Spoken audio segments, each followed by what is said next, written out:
I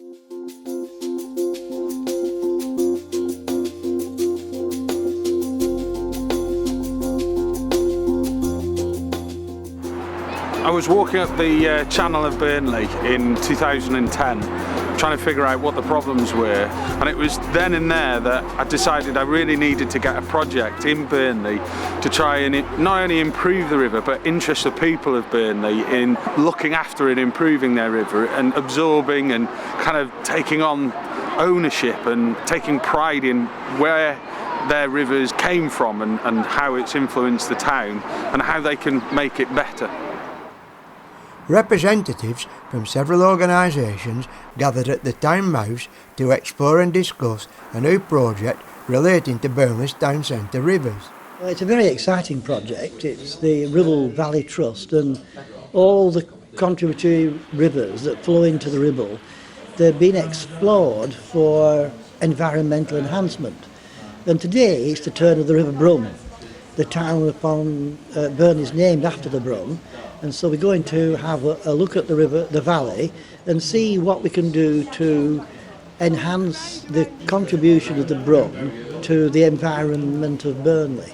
And we're also interested in the local history, because I say Burnley was named after the Brum, and we're interested in how the Brum was used in the past and whether we can sort of enhance that contribution in the future.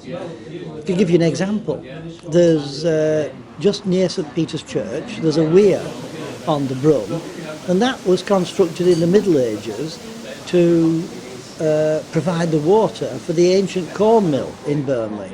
Well, that weir still exists. Roger went on to explain the route the mill race took to power the grinding machinery at the ancient corn mill. In the Calder, which we looked at about a fortnight ago, there are opportunities to develop the riverbed to enhance the number of fish in the Calder. In the past, the Calder was one of the great salmon rivers of the country. Whalley Abbey controlled the right to fish in the Calder, and a lot of the income from the Abbey came from letting licences to fishermen to fish for salmon and trout, but salmon in particular. So what we're going to do today is have a look at the Brum to see if we can do something on the Brum, but at this moment in time, we've only got a few rough ideas as to what we're going to do, because the Brum is a more difficult river to deal with. It's a narrower river. The flow of water in the Brum rises quicker than in the Calder, so we've got less opportunities, but they are there. Well, I remember brown trout in tributaries of the Brum when I was a boy, because I shouldn't admit this really, but I used to go tickling for trout. But I believe the salmon do get up to we're at the town mouse in the middle of Burnley at the moment, and salmon do get up this far. It's encouraging them to get up further that is the problem. And that, of course, the river's been cleaned over the years. It was a polluted river. It's far less polluted now than it was. So, all fingers crossed, I really hope that we can achieve it, that particularly for the Calder rather than the Brum. But the Brum was a good trout river in the past, so we should be able to get brown trout in the Brum. There are already good levels of wildlife, and the areas we've identified to need improvement, there was no life. So we're very pleased that the work we want to do correlates with the survey results. Moving forward 2.5 years to November 2014. After many consultations, river modelling and elaborate planning, the contractors have now modified and completed several stretches of both the rivers Brum and Calder, making it much easier for fish, eels and wildlife to live in or pass through these sections now that the obstacles have been removed or modified.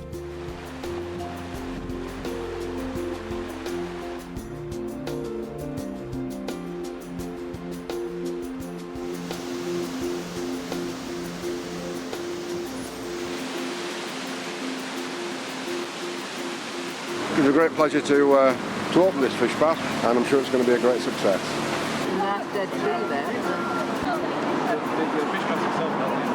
Well, it's taken us about 4.5 years to get this project from concept to delivery, and it's absolutely phenomenal to see the last weir on the Brun that can be tackled and improved for fish passage achieved, and it's wonderful to have all of our partners from the Environment Agency through to the college here supporting us today. Now that all the improvements have been completed, the salmon, sea trout and eels will return to the rivers of Burnley, and the salmon and sea trout will again spawn in the upper reaches of the river like they did centuries ago.